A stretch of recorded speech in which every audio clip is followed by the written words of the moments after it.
Hello. I think we have everybody who's introduced themselves, so I'm going to go ahead and jump right in. Again, good evening. My name is Tolu Ibikunle, and I am representing the long range planning team of the planning department.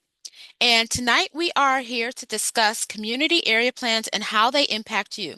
Before I jump into the presentation, can you please let me know if you can see my screen, the community area plans and how they impact you? Yes. Okay, wonderful.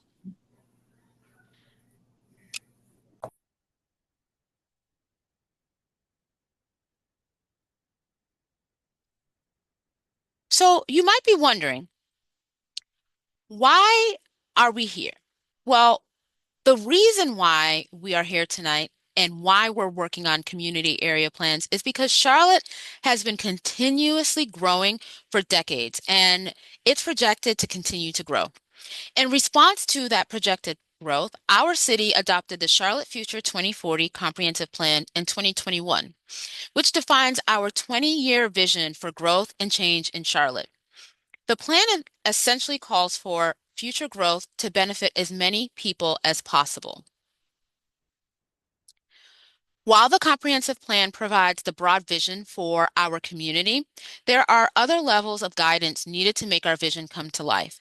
This is a planning framework here that was adopted within the comprehensive plan, and it identifies the subsequent levels of guidance needed. Level 2 here are citywide documents that provide more details than the comprehensive plan on a particular topic. For example, the Strategic Mobility Plan, or SMP, provides more guidance on how to realize Goal 5, creating safe and equitable mobility choices. Level 3 is the Community Area Plans, which is what we're discussing tonight, which provides more guidance for the appropriate land uses, building form, and infrastructure needed throughout the plan geography.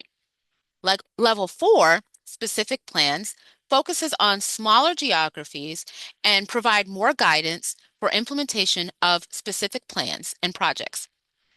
It's important to note that levels 2 through 4 all build upon the vision and goals outlined in the comprehensive plan.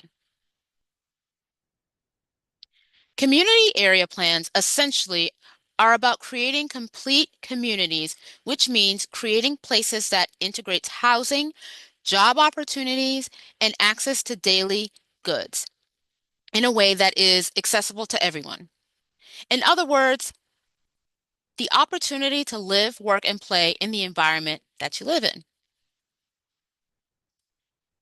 Community area plans were developed in a 5-phase process that occurred over the past 2 years. Staff has offered multiple engagement opportunities in each phase, and the outcomes of each phase have been shared along the way. This slide summarizes engagement efforts from phase 1 through phase 4 of the process. We've reached over 400,000 residents, both online and in person, using a range of constant and coordinated efforts. This includes tactics such as social media posts, our website, and all the online interactive content we produce, such as story maps and videos. While virtual interactions are great, we still really value in-person interactions, and we were able to interact with 6,000 people from phase 1 to phase 4. For this planning effort, we hosted 50 workshops in which we asked residents to join us, but we also made an effort to meet people where they were by attending other meetings, festivals, and libraries. You can see on the geographic dispersion of our in-person interactions on the map on the right. Well, my right. Throughout phase 1 through 4, we received 1,700 comments that helped shape the draft plans. I'd like to also mention that this engagement builds upon the feedback received through 500,000 interactions during the comprehensive plan development and 6,000 interactions when we were working on the policy map. All of the community area plans have been developed using a systematic process, meaning They were developed in the same way and will have the same components and format within them. While plans develop systematically, each plan include both a unique content that reflects the individual character of that geography, in this case, such as East, Middle, and Outer, as well as some common policy guidance that helps achieve our vision. These plans provide a common set of considerations for all decision makers to ensure we're consistently evaluating options in line with the city's vision. Over time, these considerations will help ensure growth is accommodated in a way that respects established neighborhoods, aligns growth with our infrastructure capacity, and creates vibrant mixed-use centers for all. This table here represents the table of contents within the East, Middle, and Outer Community Area Plan. Now, if you look at the other plans, you'll see that the content and organization are the same as those mentioned on the last slide. I will keep the content visible on each slide for tracking purposes. For reference, the East, Middle, and Outer geography is roughly bounded by Shamrock Drive, Robinson Church Road, and Reedy Creek to the north, City of Charlotte limits to the east, Sardis and Randolph Roads to the south, and Wendover Road and Eastway Drive to the west. Each plan begins with an overview of the area's profile, including a summary of projected residential units and new jobs, as well as a comparison of local demographics to citywide demographics. The next chapter outlines the geography's greatest needs and prioritized goals. The needs are focused on increasing access to employment opportunities, access to housing options, and daily goods and services, while reducing environmental impacts. The plan focused on these four needs because these are metrics identified in the comprehensive plan as paramount for ensuring future growth benefits as many people as possible. The 10 comprehensive plan goals were linked to these four metrics. If a metric scored less than 5, the associated goals were identified as priorities for that particular geography. Please note that all the goals for all of the geographies are important, but this prioritized list will help prioritize limited dollars and resources. Now, Chapter 4 focuses on the recommended development pattern for the geography through the 2040 policy map that was adopted. The colors here on the map relate to the types and intensity of development that is appropriate in the area. To learn more about the colors, see the place type descriptions in the appendix, which I will show you how to access later on in the presentation. Now, it is important to note that the plans recommend a large portion of the geography to remain as is, meaning if redevelopment occurs in these areas like Neighborhood 1, and just for reference, Neighborhood 1 on this map is this light yellow, and Neighborhood 1 is typically marked by single-family neighborhoods, which predominate most of the land uses within the city. Then new development should match the scale and intensity of development on the ground today.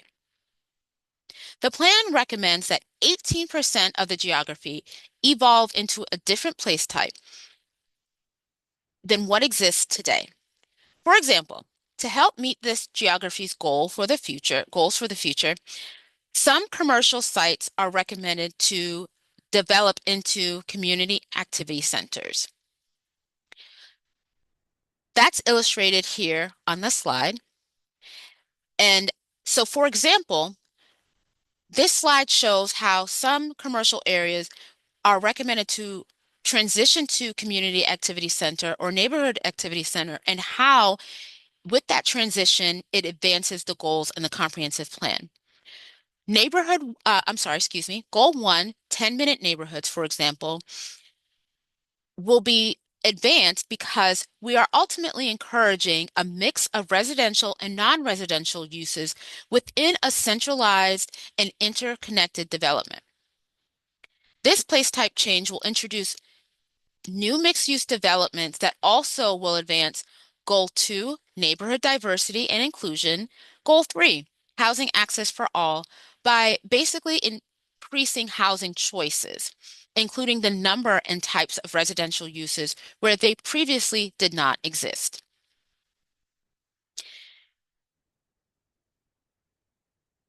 Chapter 4, Supporting the Vision, includes 5 sections and references the Neighborhood Toolkit.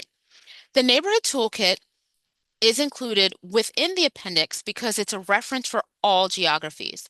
The toolkit catalogs all the great programs that are currently available to residents to help address their needs. The intent is that it's a resource to empower neighborhoods who want to take some action. So, for example, the toolkit outlines existing programs neighborhoods can take to amenitize a common open space and create a neighborhood park.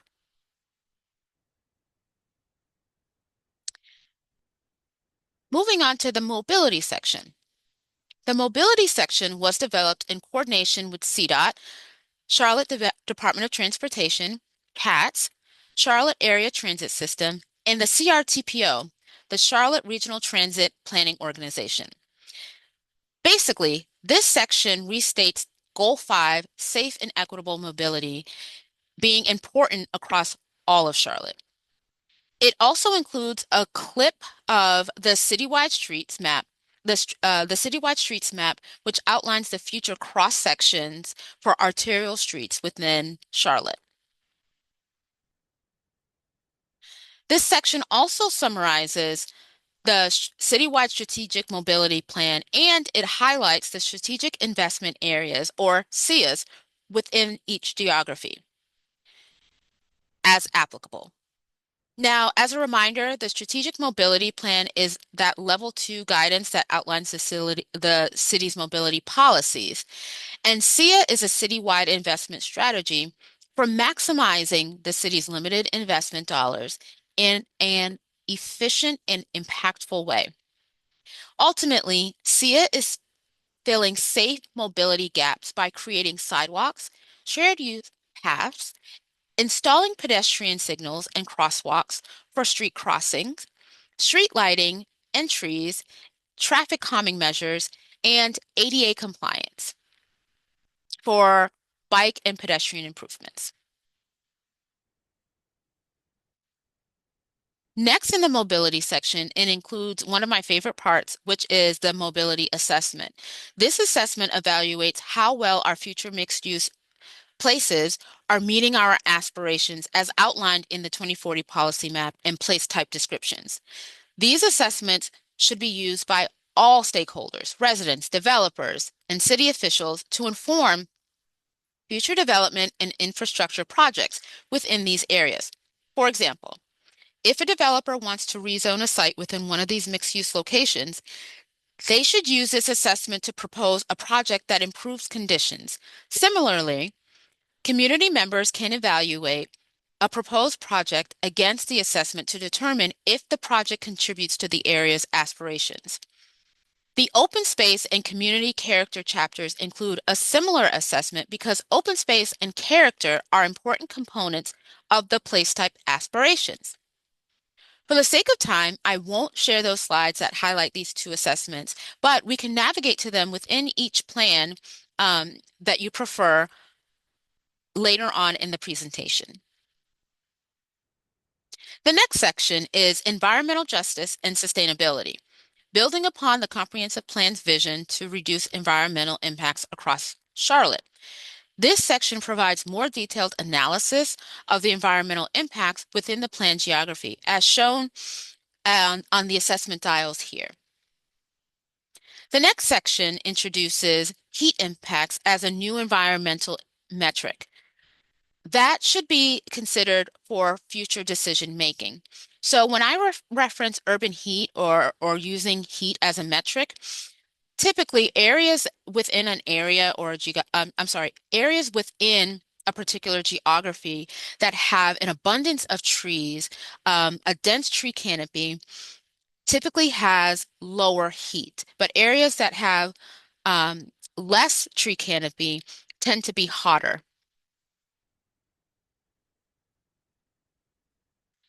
After the adoption of the community area plans, they can be implemented in multiple ways. The private and public sectors both have a role to play. Plans may be implemented through private development, private and public partnerships, capital improvements, and rezonings. Community area plans are an important component of Charlotte's planning framework, but they are only one tool in our toolbox. We also have specific plans in the toolbox which focuses on smaller geographies and are more implementation focused. We have the ability to develop this guidance if and when needed across the city. Please keep in mind that planning is cyclical. So we plan to monitor and update recent plans, such as a comprehensive plan and community area plans, every 8 to 10 years. For the next steps, the comment period for all of the community area plans will close this Friday, July 18th. So it's really important that you provide your feedback this evening. That way I can capture that and include it in our spreadsheet. And as well as you have an opportunity tomorrow to attend a webinar if you wanted to join other rooms. And that webinar is again tomorrow from 11 a.m. to 1 p.m. So please feel free to share that with your friends, your family, coworkers, neighbors, because the more input that we get, the better. Also, the comments and staff responses will be posted on our project website by Friday, July 25th. And Monday, August 4th, staff is expected to present the community area plans and progress to the Transportation Planning and Development Committee. Now, as far as when City Council will make a decision on all 14 area plans, that is to be determined. So please feel free to continue to keep an eye out for any updates related to the community area plans so that when that date is determined, you are fully aware and ready for that opportunity and to come and speak if needed or if so desired. Now, if you have any questions, please feel free to ask me or visit our website. And now I recommend that you use your smartphone's camera and you can basically scan the QR code here on the screen and it'll take you directly to our website, or you could just take a picture so that you have it. And the website is also listed here. And I'll pause for a moment so that you can scan the QR code or take a picture.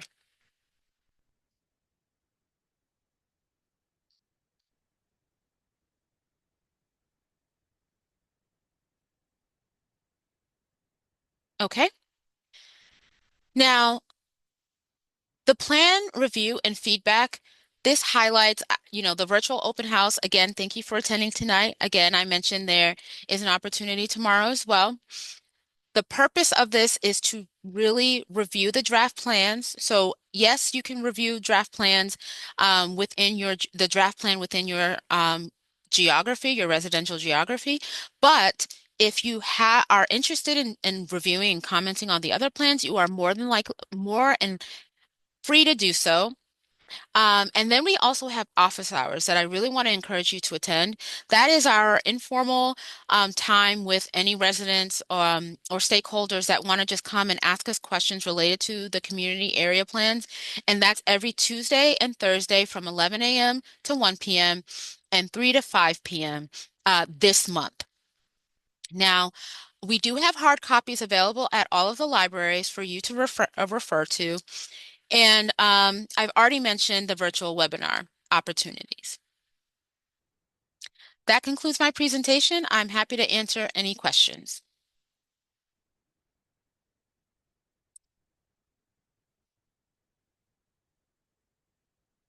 I see that as I was presenting, a number of more people came and joined, so thank you for being here. For those of you who did not that I didn't get to introduce myself to when you first joined. My name is Tolu Ibikunle. I see your hand, Holly. Please unmute yourself and ask your question. Thank you. Hi. I heard you mentioned when there's a zoning change Mhm. that developers could consider, does the project contribute to the residents' aspirations? How is that monitored and encouraged? So I want to clarify. Thank you for that question Okay. first. I want to clarify to ensure that we're all on the same page. What I Mhm. referenced in my presentation is the community area plan for the east, middle, and outer geography. But this would apply to all of the community area plans, all 14. Um, Developers are encouraged, if this is adopted, to utilize the plans to look at this specific geography's aspirations for growth and development as it's detailed in the plan. So not necessarily um, my aspirations personally. And thank you for that. I appreciate it. And so, how does that, if they're encouraged to do so, is there a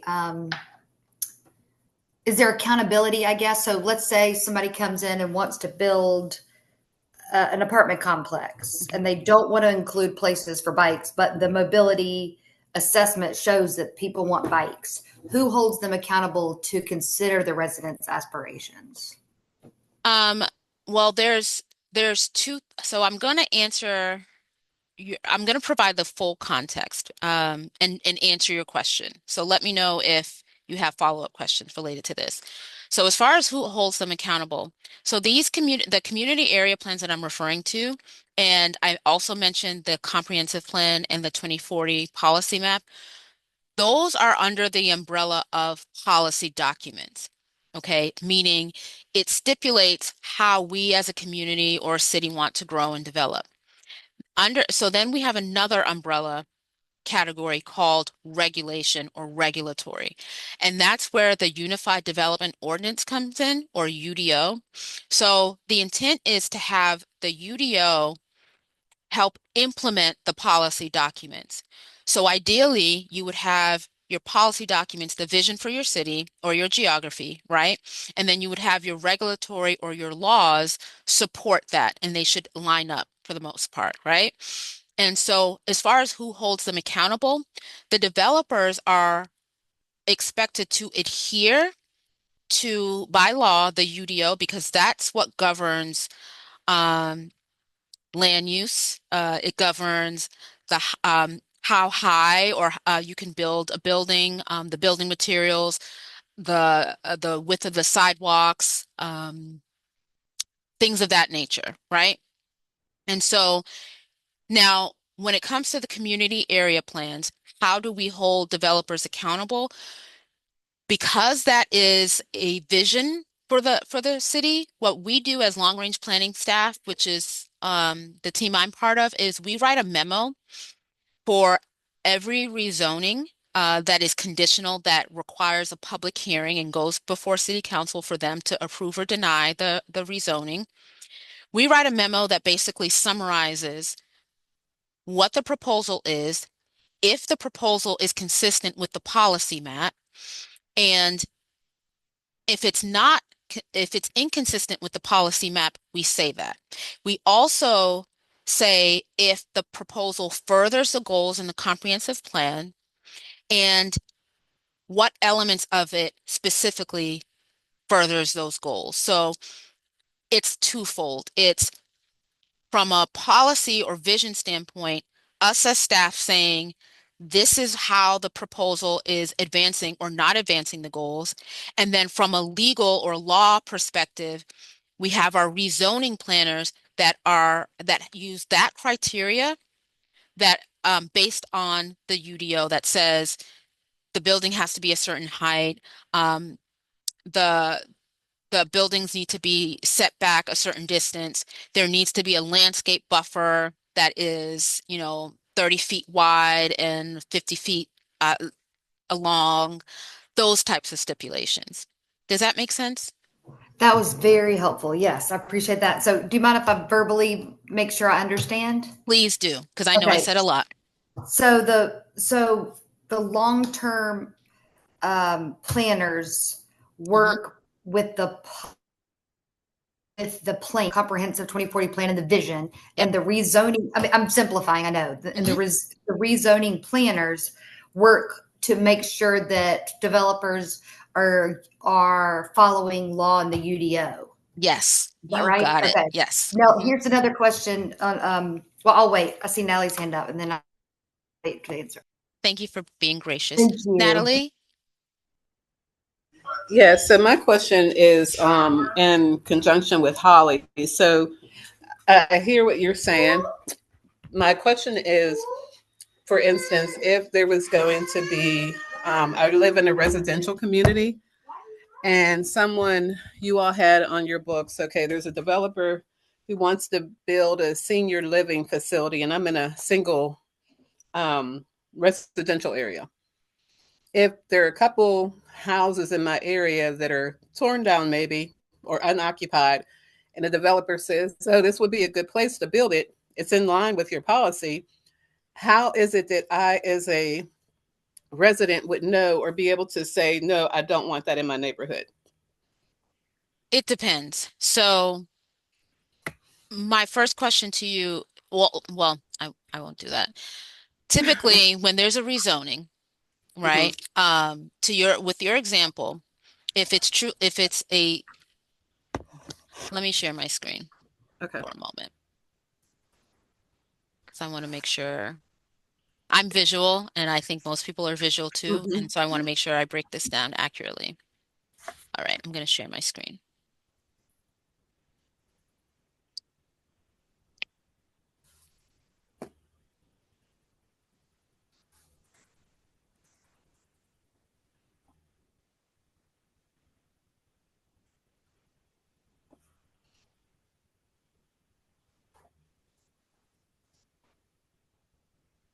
Okay, can you see my screen, the map here? I can. Hmm. Okay, so I'm going to zoom out.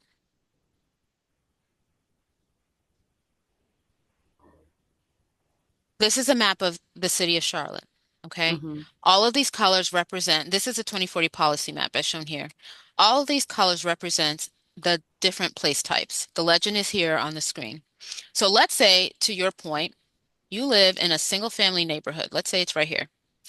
And you know it's single family because, or intended to be single family. The vision says that because it's neighborhood one. Neighborhood one is marked by single family neighborhoods, but you will also have, or single family detached neighborhoods, but you will also have instances where there's duplexes, triplexes, and fourplexes within single family neighborhoods. And the intent is to ensure that they look or fit the character of the rest of the neighborhood.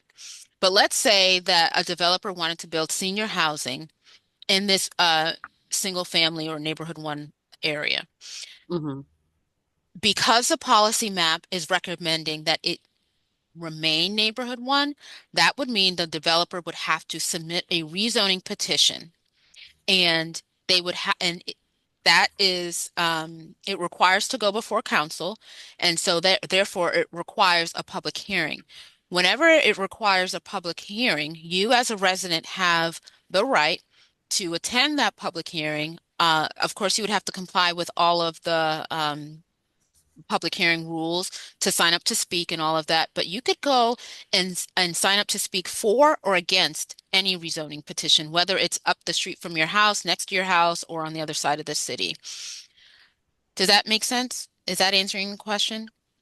It is answering my question. So my question is, as a resident, would I see a sign visible? Would I get a memo saying that this is what the developer is planning? How would I know at what point to get involved before it actually takes place and it's already a done deal?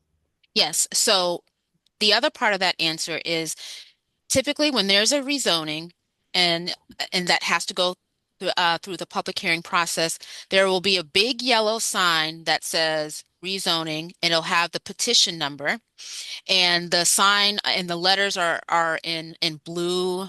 white and black, and it'll be posted on the subject parcel that is subject for of the rezoning.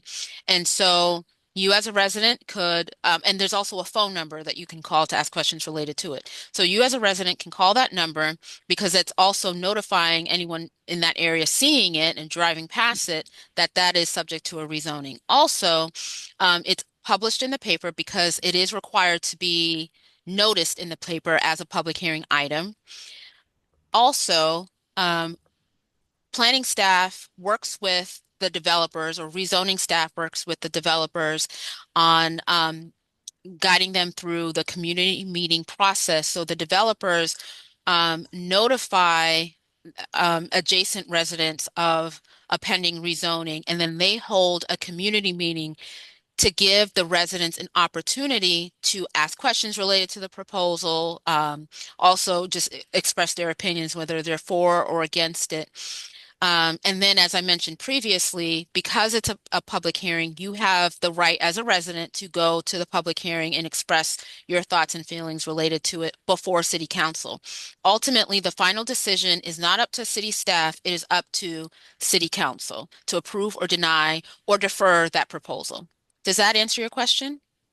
That does. So one more question. What is a time frame? So for instance, if that were to happen in my neighborhood, how much time do they have between the developer saying this is what I want to do and them actually putting the sign up, and then from them putting the sign up to me having time to respond to that? So what's like the time frame? As far as a specific time frame, I'll have to get your contact information and follow up with you, have staff follow up with you with an answer because Mhm. honestly, I'm not sure. I will say that it's not quick. It's not something that happens within a week, and it's not something that typically even happens within a month for rezonings because as an example, a developer can submit a rezoning application, but it's rarely complete, meaning they have city staff will review it and will have comments and questions and things of that nature. So there's like this back and forth of making sure that the application is actually ready to go before the appropriate bodies, including city council. And then even before it goes to public hearing or city council, they are, as I mentioned previously, staff coordinates with the developer when it comes to the community meeting.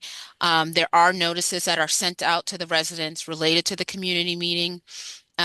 So yes, but if you could please put your name, your full name and your email address, I will capture that in the spreadsheet for staff to follow up to ensure that you have that specific answer for the timeline.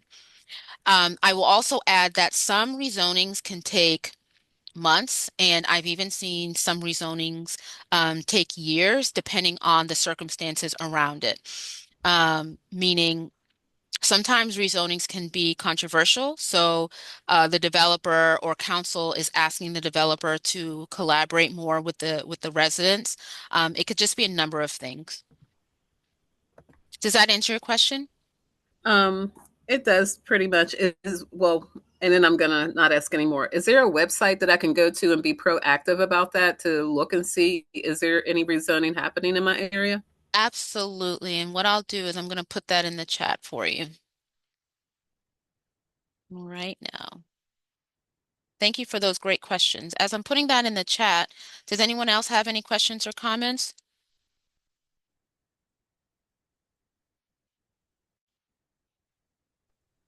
Hello, I was just going to add if you Googled Development Near Me app, Charlotte, you can use the website that she's showing you, the rezoning.org. But also, if you do Development Near Me, um, which is that very first one, oops, the very first Sorry. one, Development Near Me. Yeah, that is an app that you can just put in. You can sign up for emails to get notifications. You can also just put in your email address, I mean, your address, like your mailing where you live, and it'll show you everything that's happening within a radius of you. So if you just put in, it'll show you rezonings, it'll show you uh, in, infrastructure projects that are happening. It'll show you where development that's happening that's not going through a rezoning also is. So that's a great tool that you can use. Thank you, Monica. Can you all still see the screen here? Yes. Okay. When you go to the website, there are how-to videos on how to navigate the website as well. Thanks again, Monica. Are there any other questions and comments? We're at 22 minutes out.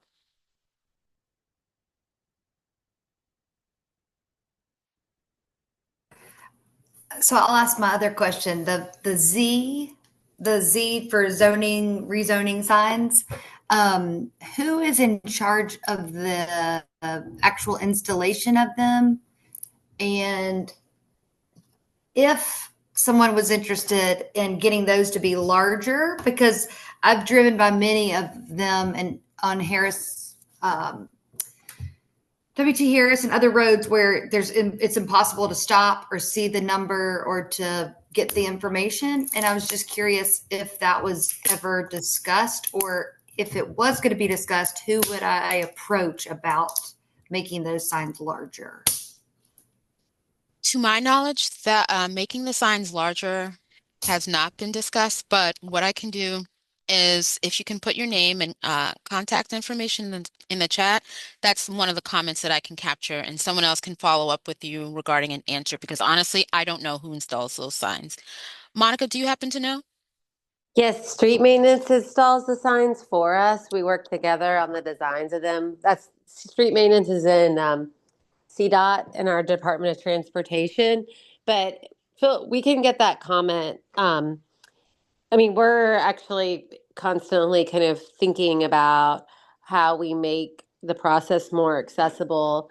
And we have some things that we're working on that we're going to launch this fall uh, to capture like how we make it more accessible, both the website, the signs, notifications, all of those things. So if you have specific ideas, we can definitely take them into consideration like that. So I think it's a good idea to get your contact information and stay tuned in the next couple of months, and we'll be launching some kind of new and improved tools for that. Okay, great. I'll put it in the chat. Thank you. Thank you both. Thank you. Are there any other comments or questions? And if not, I'm going to walk you all through the community area plan website just to ensure that everyone knows how to utilize it and provide feedback.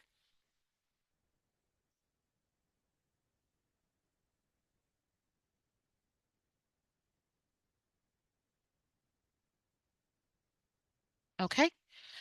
So the next item on the agenda is to first make sure that in the event that you are looking for your specific plan geography, or you're trying to assist a neighbor or someone else, a family friend, I'm going to put this link in the chat for you to find your plan geography. But the map looks just like this. And so what you would do is you would put the address in that you're looking for, and it would zoom right to the specific geography, and that will provide your answer. And then the next thing is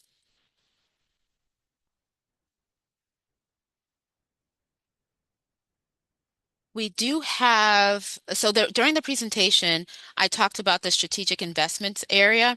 There is a link also on the website, but I will put that in the chat as well. And you could do the same thing. You can plug in your address to learn more about the strategic investment areas and where they are and how close they are perhaps to your residence. And then I closed out of my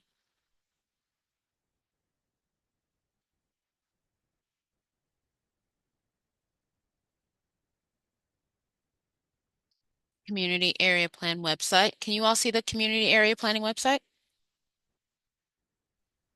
Yes. Yes. Great, great. Okay. So I'm going to walk you through this in case you haven't seen it yet. So this is a home page, and it shows just the 14 geographies. And then we have a program guide that walks you through The computer's moving so slow.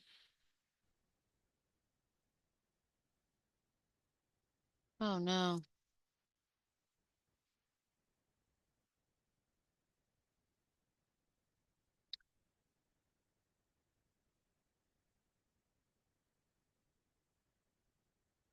Oh no, technology. I'm so sorry, everyone. It's taking forever. Okay, here we go. So the geography I presented about today is East, Middle, and Outer. And so if you wanted to review the East, Middle, and Outer plan, you can do so using this website. And so let's say as you're reviewing, because I mentioned the comments are due by this Friday, and you're reviewing this and you're like, I have a comment for this paragraph. You would just click on it, enter your full name and email address so that we can respond to you if you have a comment or question. And then you would put the comment type, whether it's a suggestion or a question, concern, or support for the plan. And then once you're done, you would just post the comment. So it's pretty straightforward, but I want to make sure everyone knows how to do it. And then just because, perhaps you live in East, Middle, and Outer, it doesn't mean you can't comment on any of the other 13 area plans. So feel free to do so. Then the other thing I wanted to show you is the appendices. So the appendices captures a lot of, I already mentioned the neighborhood toolkit, but it gives the background and the context for how we arrived at some of these assessments that are referenced in the community area plans. And so if that's something that interests you, feel free to look through the appendices. This is a neighborhood toolkit I was talking about earlier, where it provides every City of Charlotte program available to residents that can assist them with, a lot of their questions, or perhaps it's a neighborhood organization, for example, that is interested in applying for a placemaking grant or things of that nature. This is where you would go to refer to those resources. And then I want to go back to the program guide if it will allow me. Yay, success. Okay, so this is the program guide. And this program guide I love because it really explains to you how to read the community area plans. It also explains or references any relevant plans, policies, and regulations. I know this group and even the previous group, we did talk a lot about the UDO and the difference between the UDO and the policy documents, such as the 2040 Comprehensive Plan, the MAP, and community area plans. And if you're interested in the background and context for all of the engagement tactics that we utilize, all of that information will be here as well. And then it dives deeper in the program guide about how these plans specifically affect you and how to utilize them. And I'm actually going to jump to that table. So this group had, Natalie, I know you had a lot of questions related to um, the rezonings, and others had questions related to, how the developers will use these community area plans. That really spells that out in this table. So the residents, the developers, elected or appointed officials. So that's pretty much the overview of all of the resources that are available to you during this public comment period. Again, I can't stress enough that all public comments are due by this Friday. You do have an opportunity again tomorrow to attend the webinar between 11 a.m. and 1 p.m. So if there was another geography you wanted to attend, you absolutely could do that. And you could also share this opportunity with your friends, your family, and colleagues, so that the more input we get, the better. And we really appreciate you participating. Thank you so much for spending your evening with us. Now, with that, I'm going to open the floor again for any last minute comments or questions. We have about 12 minutes left. Just really quick. Did you say you were putting that link in the chat as well? Sure, Or I is it can do already in there? so. Okay, thank you. Here we go.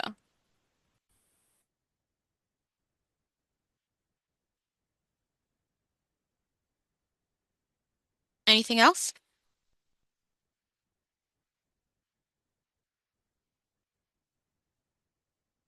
Oh, my pleasure. My pleasure, Holly.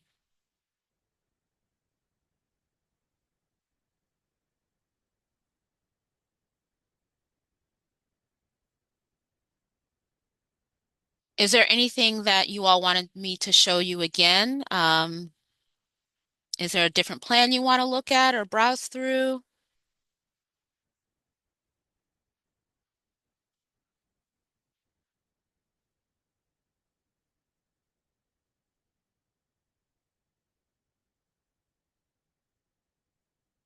Okay, so since there isn't any other comments, something else that came to mind, and I'm going to put this in the chat.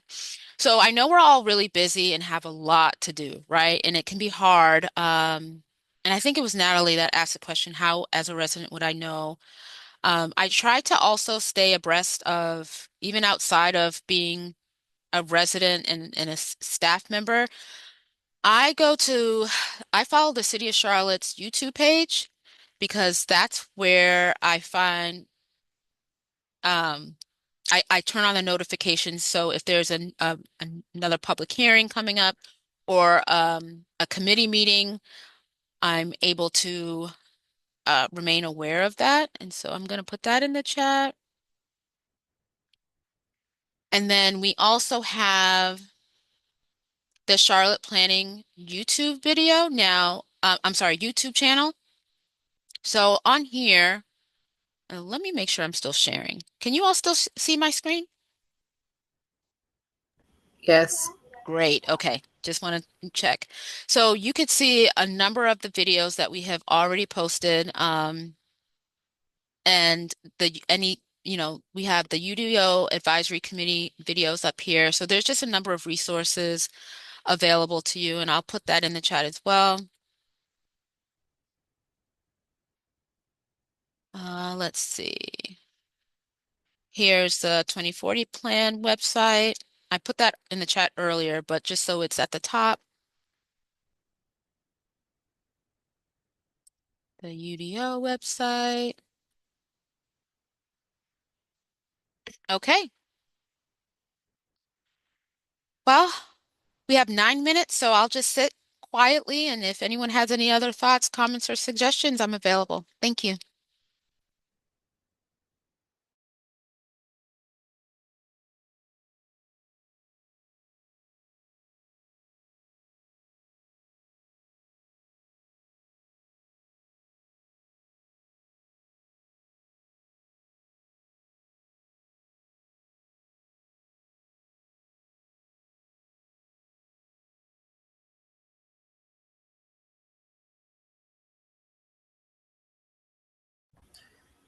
I have a question, and this is really, are you all beyond? I went through the 2040, like the Citizens Academy, or I can't remember what it was called. Do you all still do that?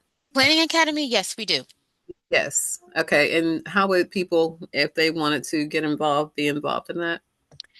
Um, so around the time we're opening up the applications, we post it on our website and we post it on all the social media outlets that we also manage. And I believe we also partner with CCNM to market that as well and put it in any city newsletter. So so how did you hear about it the last time? Because I think that means it's working if you heard about it. Um, when I originally signed up, I was part of, I don't know, honestly, I think it was the 2040, and I used to attend, this was pre-COVID, Hmm. I think when it first kicked off, and I used to attend some of the sessions, and then that is how I found out later on because I was on the mailing list, but I was curious to anybody who may not be on the mailing list if they were interested in that, how they would get involved Yes, for them, so these I other see. people. I see. Yes, so it would be all those methods that I mentioned before. If they weren't already on the mailing list, it would really just be posted on our social media outlets. And also, the city has a calendar of events. It would be posted there as well. Okay, thank you. Mhm.